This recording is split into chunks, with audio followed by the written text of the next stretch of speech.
Strong রুমে যেভাবে মুখ্যমন্ত্রী গিয়ে বসেছেন, বুঝতেই পারেন স্ট্রং রুমে তাকে কেন্দ্র করে ভেতরে বাইরে একটা ধুন্ধুমার কাণ্ড, খুবই দুর্ভাগ্যজনক।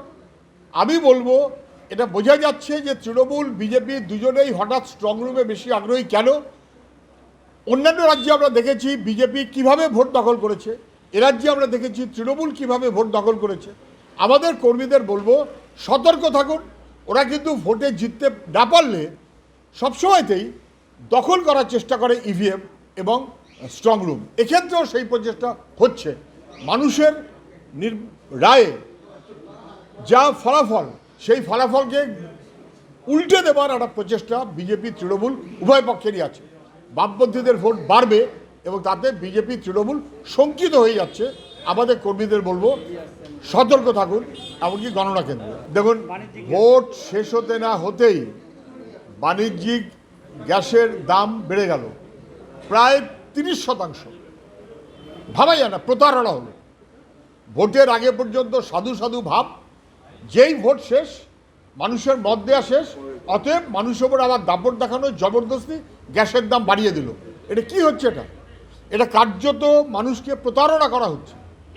আইপ্যাকের মাথা তাকে গ্রেপ্তার করলো, এক সপ্তাহের মধ্যেই প্রথম দিনে জামিন পেল না, যেই ভোট শেষ অমনি জামিন পেয়ে গেল। ইডির কোনো আপত্তি নেই।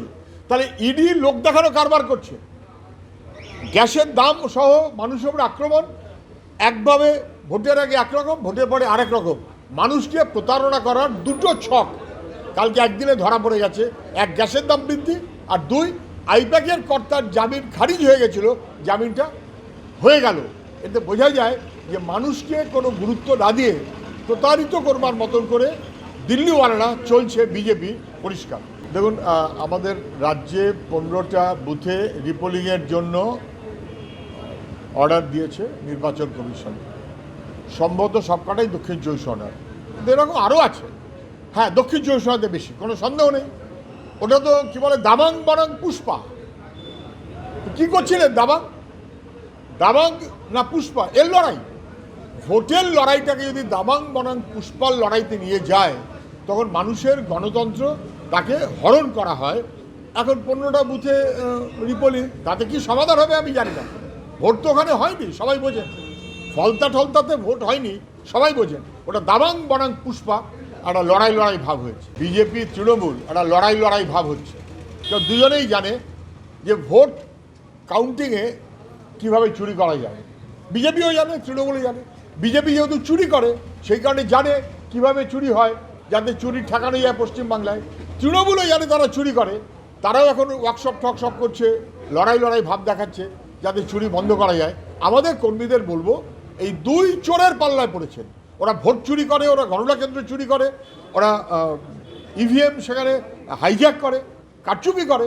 ফলে আমাদের কর্মীরা যথাসম্ভব সতর্ক থাকার চেষ্টা করুন, আমাদের এটাই আবেদন থাকে।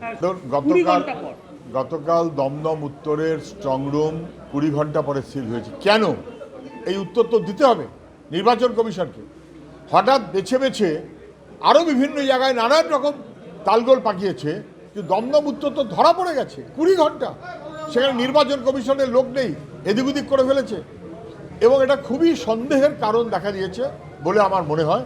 আমাদের পক্ষ থেকে প্রয়োজনীয় নিশ্চয়ই আপত্তি জানানো হচ্ছে।